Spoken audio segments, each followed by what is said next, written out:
नमस्कार मंडळी, आज आपण आलेलो आहोत शशिकांत पुदे यांच्या शेतावरती। मंडळी, कारणही तसंच आहे। यांनी या ठिकाणी पश्चिम महाराष्ट्रामध्ये काजूची शेती पिकवलेली आहे। मंडळी, काजूची शेती ही प्रामुख्याने कोकण एरियामध्ये केली जाते व डोंगराळ भागामध्ये केली जाते। तर ही शेती पश्चिम महाराष्ट्रामध्ये करण्याचं धाडस यांनी केलेलं आहे। तर काजूची शेती नव्हे तर कोकणातील अनेक प्रकारची जी काय फळझाडी वर्गीय पिके असतात ते सुद्धा यांनी घेतलेले आहेत। मंडळी, सध्या आपण आहोत सोलापूर जिल्ह्यातील मोहोळ तालुका। तर मंडळी, आता आपण भेटणार आहोत शशिकांत पुदे यांना। तर मंडळी, याच्याबद्दल अधिक माहिती घेऊया। त्यांनी हे धाडस कसं केलं आणि त्यांनी काजूची बाग कशी केलेली आहे, तसेच त्यांना महाराष्ट्र शासनाचा एक पुरस्कारसुद्धा मिळालेला आहे। त्याबद्दल सविस्तर माहिती पाहणार आहोत। तत्पूर्वी मंडळी, चॅनलवर नवीन असाल तर चॅनलला जरूर सबस्क्राईब करा, जेणेकरून येणारे असेच व्हिडिओ आपल्याला पाहण्यास मिळतील। नमस्कार सर। नमस्कार। आपला परिचय? मी उद्यान पंडित शशिकांत शंकर पुदे, शेज बाबळगाव, तालुका मोहोळ, जिल्हा सोलापूर।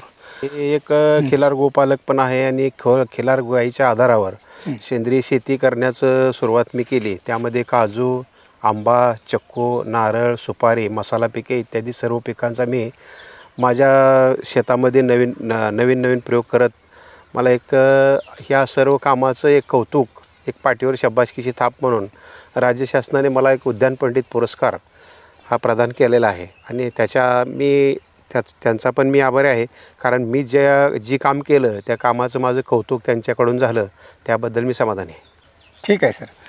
तर साधारणतः काजूची शेती ही आपल्याला माहीत आहे की कोकण भाग व डोंगराळ भागामध्ये साधारणतः केली जाते। तर आपण ही पश्चिम महाराष्ट्रात, विशेषतः आपला उष्ण इकडचा एरिया आहे, उन्हाळा जास्त जाणवतो, अशा भागामध्ये करण्याचं धाडस कसं केलं आपण? मी सुरुवातीला कॉलेजला असताना की आमचे ट्रिपमार्फत किंवा अशा कॉलेजच्या माध्यमातून आम्ही असं सहलीला गेल्यानंतर किंवा कोकणात गेल्यानंतर बघितलं व तिथली काय पिकं आहे, ती काय आहे, त्याच्या माध्यमातून ही पिकं आपल्याकडे येतील का असं एक मनामध्ये माझ्या पूर्वीपासून एक संकल्पना होतीच। नवीन काहीतरी करावं आणि सेंद्रिय शेतीला चालना द्यावी या संदर्भात विचार करून मी सुरुवातीला माझ्याकडे गोपालन केलं। आणि त्या गोपालनानंतर मी सुरुवातीला चक्कूची बाग 1-2 एकर केली। आणि चक्कूच्या बागेनंतर अजून काहीतरी नवीन करावं म्हणून मोसंबी आणि मोसंबीची बाग 3 एकर। आणि नंतर माझ्या डोक्यात एक सफरचंद लावायचा एक विचार होता त्यावेळेस। पण त्यावेळेस ज्या काही व्हरायटी होत्या ती यशवंतसिंग परमार विद्यापीठ, हिमाचल प्रदेश, मी तिथं कलम बुकिंग केली सफरचंदाची। आणि ती कलम बुकिंग करून मी 130 कलम बुकिंग होती माझी। पण थोडा अभ्यास केला आणि सफरचंद आपल्या भागात येईल का नाही, त्याच्यातले आपल्या भागाला वातावरण सुटून याचा अभ्यास मी करत होतो। अभ्यास करत असताना मी थोडा मार्केटिंग संदर्भातला विचार केला। आणि मार्केटिंग संदर्भातला विचार करून सफरचंदाचा रेट 1 नंबर क्वालिटीचा रेट 150 रुपयापेक्षा जास्त नाही, असा एक अभ्यास करून आणि त्या आताच्या जी हार्मन 99 किंवा अण्णा ह्या जी व्हरायटी आहे ती त्यावेळेस नव्हत्या। बरोबर। मग ह्या व्हरायटी नसल्या कारणानं मी थोडं थांबलो आणि नंतर मी काजूचा विचार डोक्यात घेतला। मी कलम बुकिंग केलेली तशीच ठेवली तिथं आणि नंतर मी काजूकडे वळलो। मग काजूकडे वळल्यानंतर माझ्या डोक्यात काजूच्या 1 ते 9 व्हरायटी आहेत त्या। मग त्यातल्या आपल्या भागासाठी कुठल्या सिलेक्ट कराव्या ह्याचा एक विचार करत होतो। विचार करत असताना मी वेंगुर्ला 4 आणि वेंगुर्ला 7 आणि वेंगुर्ला 8 आणि 9 ह्या 4 व्हरायटीचा अभ्यास सुरू केला। अभ्यास केल्यानंतर मला, कारण मी तिथले एक भिंगारडे साहेब म्हणून आहेत ह्याला वेंगुर्ल्याला, आंबा आणि काजू संशोधन केंद्र वेंगुर्ल्यात आहे। आणि भिंगारडे साहेब आणि कदम साहेब या दोघांशी थोडे कॉन्टॅक्ट करून चर्चा केली। मग त्यांनी काही जबाबदारी घेतली नाही तशी, पण ते म्हणले तुम्ही प्रयोग करा, काय प्रयोगापुरतं काय अडचण नाही। बरोबर। मग मी थोडं प्रयोग केल्यानंतर एक 200 कलमं तिथनं मी वेंगुर्ला 4 आणि वेंगुर्ला 7ची बुकिंग केली। आणि ती कलमं आणाच्या अगोदर थोडं जमीन नांगरून पाळे घालून ठेवलेली होती आणि खड्डे मारून मेमध्ये सगळे खड्डे शेणखतानं भरून सगळे व्यवस्थित करून मार्किंग करून ठेवलं होतं। जून जुलैचा पाऊस झाल्यानंतर मी कलमं वेंगुर्ला 4 आणि 7 2 व्हरायटी आणल्या आणि त्याची लागण केली। लागण केल्यानंतर 2-3 महिन्याचा कालावधी गेला, पाऊस भरपूर होता। मग काय झाडांची मरबीर काय झाली नाही त्या पिरियडमध्ये। पण नंतरचा जो पिरियड थंडीचा आला त्या पिरियडमध्ये ड्रिप कंटिन्यू चालू राहिलं आणि थंडीनं थोडं अटॅक होऊन एक माझी 10-11 कलमं गेली त्यात।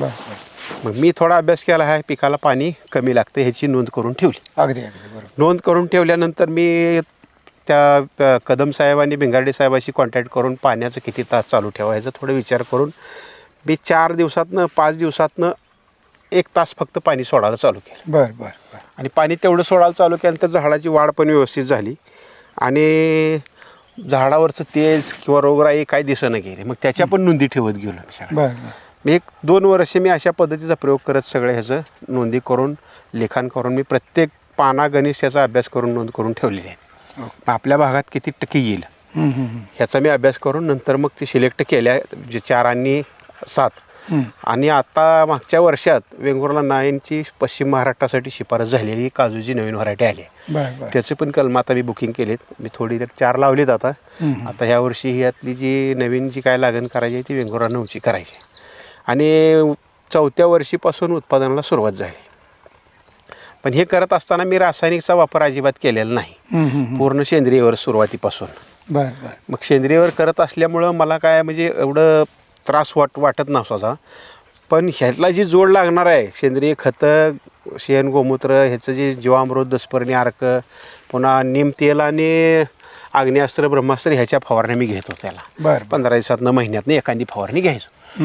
मग मी अभ्यास केला खात्रीशीर काय की बाबा सेंद्रिय शेती करायची असतं तर खिलार गाईशिवाय पर्याय नाही. अगदी अगदी. आणि ह्याचा अभ्यास करून मी 10 ते 11 खिलार गाईची संख्या माझ्याकडे वाढवली. आणि त्याच्यावर दुधाचा अभ्यास करत खिलार गाईचं संगोपन करत असताना दूध वाढलं पाहिजे आणि खिलार टिकलं पाहिजे ह्याचा एक विचार करून मी दुधाची लाईन कशी शोधायची ह्याचा एक अभ्यास माझा चालू होता. काजूचं उत्पादन सुरू झालं, मोसंबीचं उत्पादन सुरू झालं, आंब्याचं उत्पादन सुरू झालं, चिक्कूचं उत्पादन सुरू झालं. आणि ह्या सगळ्याला मी जोड दिली सेंद्रिय खताची. ते आपल्या घरच्या खिलार गाईच्या शेण गोमूत्रावर आधारित हे सर्व शेती करू लागलो. करत असताना मला बरंच यातला अनुभव येत गेला आणि त्याच्या प्रत्येकाच्या मी नोंदी ठेवत गेलो. मग मी आंब्याच्या काय विविध 28 व्हरायटी आंब्याच्या गोळा केल्या मी. आणि चिक्कूच्या 2 व्हरायटी आहेत, कालीपत्ती आणि क्रिकेट बॉल. परत फणस, कोकणातली अजून नाविन्यपूर्ण जी पिकं आहेत, फणस, मसाला पिकं, सुपारी, ह्याचा अभ्यास करत मी 5-25 कलमं ह्याची लावून आपल्या शेतामध्ये आत्ता सध्या माझ्याकडे फळावर आहेत. अशा पद्धतीने काजूचा अभ्यास करत मी शेवटी काजू हे आपल्या पश्चिम महाराष्ट्रासाठी वरदान ठरं ह्याचा एक माझ्या मनाशी निश्चय संकल्प केला आणि त्याच्यावर पूर्ण वेळ काम करायला सुरुवात केली. तर आज माझ्याकडे एका काजूच्या झाडाला 25 ते 30 किलो बी निघतोय एका झाडाला. आणि 8 ते 10 किलो काजूगर भेटतोय. आणि त्याचं मी मार्केटिंग स्वतः करतो, माझ्या जागेवर मार्केटिंग करतो मी. काय तालमीतल्या मुलांना, काय माझ्याकडे व्हिजिटला येणाऱ्या लोकांना अशा पद्धतीने मी मार्केटिंग करतोय त्याचं. दिपावळीच्या पिरियडमध्ये काय व्यापारी येतात ती घेऊन जातात आणि मी 900 रुपये किलोप्रमाणे त्याचं मार्केटिंग करतोय. Okay okay. तर सर, आपण जी रोपं आणली ती साधारणतः आपल्याला कशी मिळाली, काय रेटने मिळाली? मला त्यावेळेस 60 रुपयाला एक कलम बसलं वेंगुर्ला 4चं आणि 7चं. 60 रुपयाला प्रति कलम. आणि थोडं मार्गदर्शन पण त्यांचं लाभलं कदम साहेब आणि भिंगारडे साहेबांचं. मग त्यांच्या मार्गदर्शनाखालीच मी काम करत काजूची शेती सक्सेस करून दाखवली. पण त्याचं योग्य अंतर किती ठेवलंय आपण? मी 20 बाय 20 वर यांची लागण आहे. त्यांची शिफारस होती 30 बाय 30 वरची. पण आपल्या सोलापूर जिल्ह्यात पहिलाच प्रयोग असल्या कारणानं मी सुरुवातीला आंब्याची घन लागवड अजून यायची होती. त्यावेळेस मी आंबा म्हणजे रोजगार हमी योजनेतनं त्याला 10 बाय 10 मीटरची अट होती.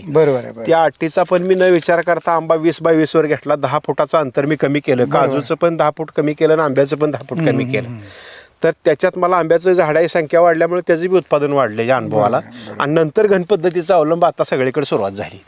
आणि काजूचं पण मी 10 फूट अंतर कमी केल्यामुळे माझी झाडाची संख्या वाढली. त्यामुळे त्याचं पण उत्पन्न मला वाढलेलंच आहे. 30 फुटावर म्हणल्यानंतर जवळजवळ 10-12 वर्षाचा कालावधी जातो ती झाडं मिळायला. मग तोपर्यंत मधलं जी रान राहतं त्याच्यातला जी झाडं गॅप राहणारा भरून निघाला एक झाड वाढल्यामुळे त्याचं उत्पन्नात भरच पडली ना. अगदी अगदी. पण आता ही पीक म्हणजे लागवड केली आपण, साधारणतः लागवड करून किती वर्ष झाली? आता आज 15 वर्ष झाली ती. 15 वर्ष. कितव्या वर्षी पीक? 4थ्या वर्षीपासून सुरुवात झाली. मला 4थ्या वर्षी अर्धा किलो काजूगर भेटला एका झाडाला. तिथून वाढत गेले. आज रोजी किती? आज मला 10 ते 12 किलो एका झाडाला काजूगर भेटतोय. 10 ते 12 किलो. 12 किलो त्याच्यापेक्षा जास्तच आहे. पण सरासरी झाडाची संख्या काढली. काय झाडाचा विस्तार मोठा आहे, बरोबर, त्या विस्ताराप्रमाणे फळं जास्त मिळते, त्याचं जास्त 15 किलो पर्यंत भेटते. पण सरासरी काढली तर 10 ते 12 किलो. मग आता या बागेमध्ये आपण इंटरक्रॉप काय घेतले? म्हणजे इंटरक्रॉप मी बरेच पिकं त्याची घेत गेलो. कुठल्या पिका आंतरपिकानं उत्पादन वाढेल ह्याचा अभ्यास मी करत होतो. पण मी वेलवर्गीय घेतलं, पुन्हा भाजीपाला घेतला, पुन्हा गहू, मका, मका, हरभरं, ह्याच्या सगळ्यापेक्षा मला मकाचं आंतरपीक जूनमध्ये पाऊस पडल्या मकाचं आंतरपीक घ्यायचं. त्या मकाच्या पिकामध्ये आर्द्रतेचं प्रमाण जास्त आहे. आर्द्रता ह्या पिकाला चांगली मानवते. ह्युमिडिटी तयार झाली की याचा आपलं फेब्रुवारीपासनं जानेवारी फेब्रुवारीमध्ये 1-2 झाडाला फ्लॉवरिंग सुरू होतं. कुठं तर दिसतं 1-2 झाडाला. मग त्यावेळेस मका हे आंतरपीक काढून घ्यायला चालू करायचं आपण. त्याच्यानंतर नाही पीक घेतलं तरी चालतं किंवा घेतलं तरी पण चालतं. पण मका आंतरपिकाने ह्युमिडिटी वाढली काय उत्पादन वाढतंय. पण याचं काय साधारणतः बहार कोणत्या महिन्यामध्ये येतो याला? बहार जानेवारीपासून सुरू, थंडीचे फेब्रुवारीपासून थंडी वाढली की फेब्रुवारीची एंडिंग पासून ह्याचं फ्लॉवरिंग सुरू होतं. हार्वेस्टिंग आता एप्रिल पर्यंत चालू राहते. ओके.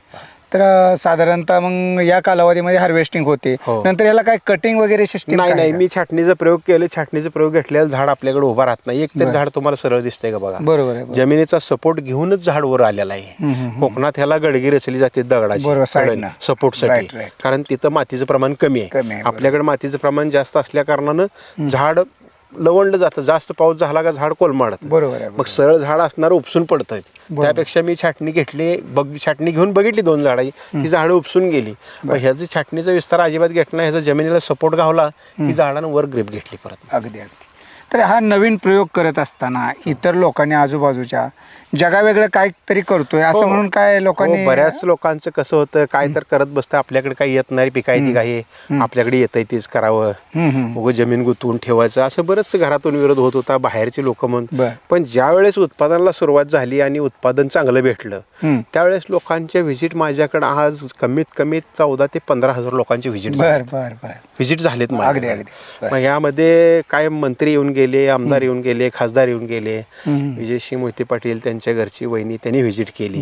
पुन्हा बरेच जण, सदाभाऊ खोत, ही सगळ्यांनी येऊन व्हिजिट करून गेले. काय वाटतंय आता मग? काय एक समाधानी, कारण कमी पाण्यावर हमखास उत्पादन देणारं पीक म्हणजे काजू. साधारणतः पाणी किती द्यावं लागतं? पाणी आता पाण्याची ह्याला गरजच नाही. पावसावर आता हेच झाड तगदर्शक. कारण सुरुवातीला 5 वर्षापर्यंत पाण्याची गरज आहे. पण तिथून नंतर आपल्या जमिनीच्या मगदुराप्रमाणे जर बाबा जास्त ही वाढलं किंवा त्यावेळेस थोडं 1 तास 2 तास पाणी सोडलं तरी अडचण नाही. ठीक आहे. तर आता सर्वात महत्त्वाचा विषय तो म्हणजे या पिकाला जमीन कशी असावी? जमीन थोडी तांबूस वाहेवर मिक्स असेल तर 1 नंबर. तांबूस. ज्या जमिनीमध्ये थोडी जांबा कलर ज्या जमिनीत आहे, बरोबर, त्या जमिनीत हे पीक चांगलं उत्तम वाढतं. ओके.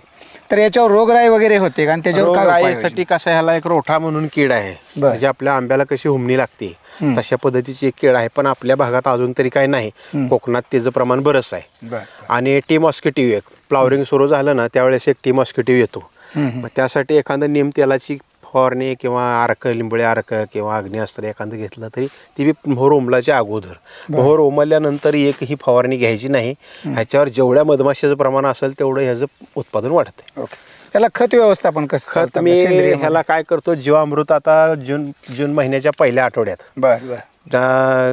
ज्या सगळे साफसफाई करून घेऊन 2 ठिके म्हणजे 100 किलो शेणखत चांगलं कुजलेलं रिंग मारून घालतो. आणि परत पाला फेला आहे त्याच्यावर झाकून टाकून त्याच्यावर जीवामृत 2दा बस झालं. त्याला बाकीची काही जास्त काही करत बसतच नाही. आहे त्या खतावर भरपूर माल. आता काय तुम्ही बघितलाच आहे, माल तर काय कमी नाही झाडाशीला. बरोबर. त्यामुळे काय अडचण नाही बाकीचं. आणि आपल्या पश्चिम महाराष्ट्रासाठी कमी पाण्यावर येणारं एक नंबर पीक म्हणजे काजू, आणि हमी भाव असणारे पीक आहे. इतर पिकापेक्षा पण खर्च कमी आणि भाव चांगला मिळणार एकमेव. आणि काजू एक असं फळ आहे की त्याचं बी बाहेर असणं. आतापर्यंत सगळ्या फळात बी आत असतो, पण काजू एक असं फळ आहे की त्याचं बी बाहेर आहे. बरोबर. तर या पद्धतीने हा बी बाहेर आहे. आणि हे असं. ओके. तर सर मला सांगा, याला मार्केट कुठं आहे आता एवढ्या मोठ्या प्रमाणात? हो, मार्केट आणि ह्याचं प्रोसेसिंग जे आहे ह्याचा प्रोसेसिंगचा थोडा त्रास आहे. म्हणजे फोडाचाच त्रास आहे. कारण ह्याच्यासाठी जी काय मोठं आपल्याला अजून मी तेवढ्या प्रमाणातलं डेव्हलप केलेलं नाही. आपल्या अजून मी स्वतःच फोडतो माल सगळा. बर. पण ज्या वेळेस मोठ्या प्रमाणावर होईल, आता त्याची मशिनरी आली आहे, बघू पुढच्या वेळेस माझा आहे विचार तो घ्यायचा. पण एक एक बी लावूनच कटरला फोडावा लागतो. बर बर. आणि ह्याचा अख्खा बी निघाला तर मार्केट चांगलं. न फुटता तुकडा झाला तर थोडं मार्केट कमी होतं. पण शक्यतो मी 800 ते 900 रुपयाच्या खाली अजूनपर्यंत तर काही काजू विकला नाही. कुठे विकताय? ह्याचं मार्केटिंग मी माझ्याकडे व्हिजिटला येणारे लोक आणि काही तालमी आहेत, त्या तालमीतल्या पैलवानाशींना किंवा आमचे जिल्हा परिषदेचे कर्मचारी, पुन्हा माझी मित्र कंपनी, पंचायत समितीतले कर्मचारी, दिपावळीच्या पिरियडमध्ये आमच्या गावातले म्हणजे आजूबाजूच्या परिसरातले सगळे लोक घेऊन जा. ओके.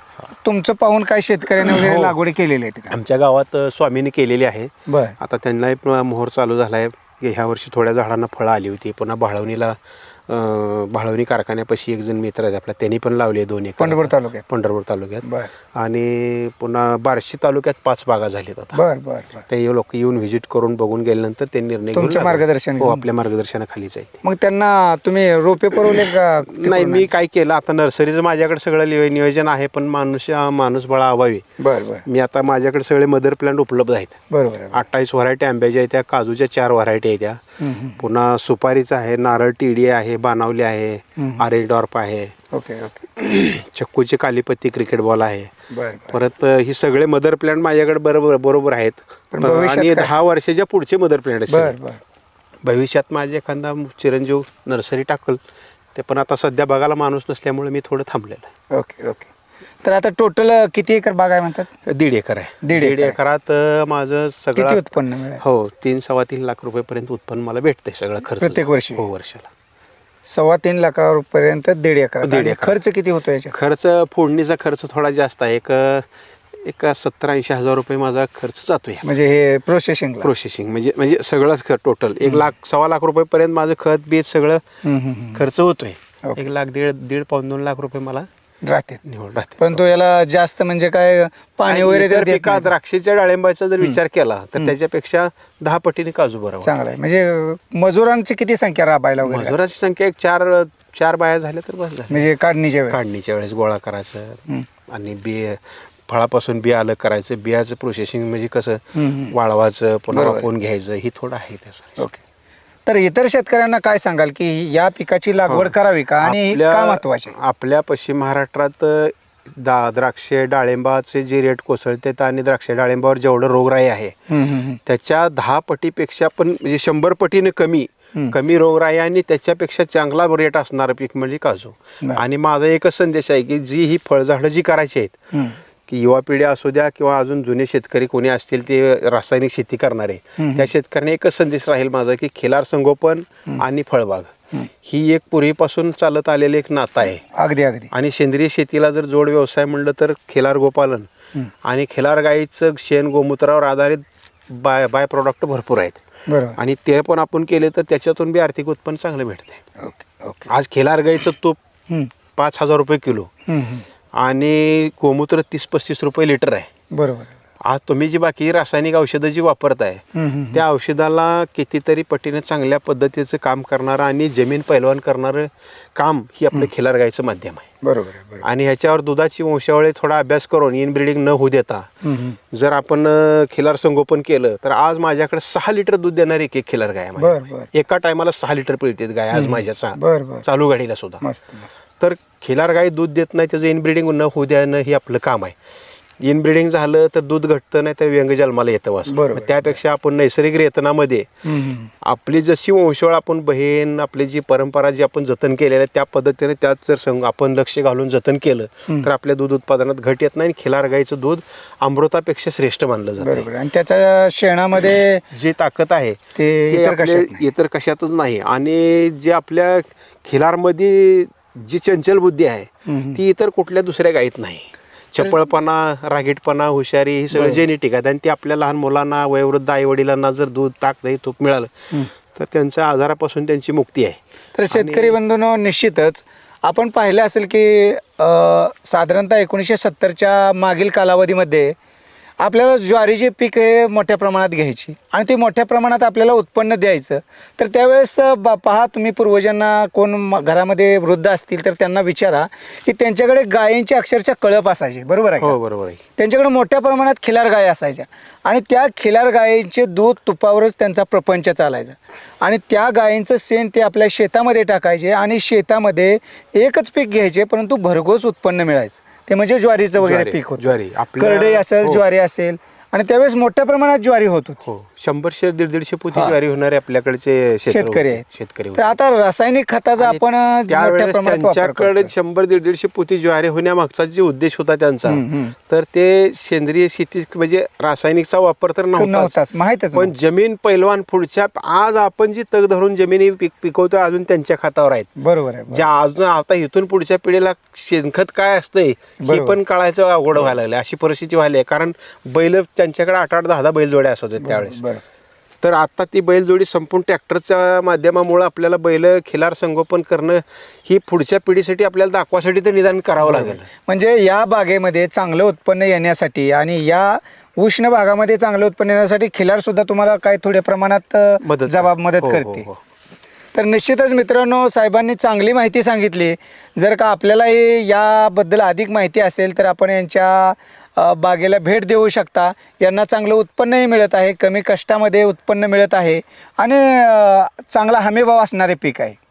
तर आपण द्राक्ष डाळिंबाला पर्याय पीक आहे. द्राक्ष डाळिंबावर जी रोगराई आता आहे हं. आणि त्यात लोकांनी जी द्राक्षाच्या डाळिंबाच्या बागाची काढून टाकले, त्याला पर्याय म्हटलं तर काजू पीक एक नंबर आहे. Okay okay. बरं, जाता जाता शेतकऱ्यांना काय सांगाल या पिकाविषयी? हो, हे पीक तुम्ही आता करायला आपल्याकडे कसं आता काय तुम्हाला प्रयोग करायची गरज नाही. मी सगळं करून आपल्या पश्चिम महाराष्ट्रासाठी शिफारस सुद्धा केली आहे. बरं, आता ह्याला रोजगार हमीतनं मान्यता सुद्धा दिली आहे बरं, शासनाने. म्हणून आपण रोजगार हमी योजनेच्या माध्यमातून तुम्ही काजू पिकाची लागवड आपल्या शेतात करू शकता आणि आर्थिक उत्पन्न पण चांगल्या दृष्टीने घेऊ शकता. तर निश्चितच साहेबांनी अगदी चांगलं मार्गदर्शन केलेलं आहे आपल्याला. जर आपण इच्छुक असाल तर आपण सुद्धा अशी या प्रकारचे बाग करू शकता. आणि सर, आपलं खूप चांगलं कार्य आहे. चांगलं आपण एक संशोधन केल्यासारखंच हे काम केलेलं आहे आणि लोकांनाही आपण चांगलं मार्गदर्शन करत आहात. तसेच आपल्या पुढील वाटचालीस आमच्या चॅनलतर्फे तुम्हाला खूप खूप शुभेच्छा. धन्यवाद. नमस्कार.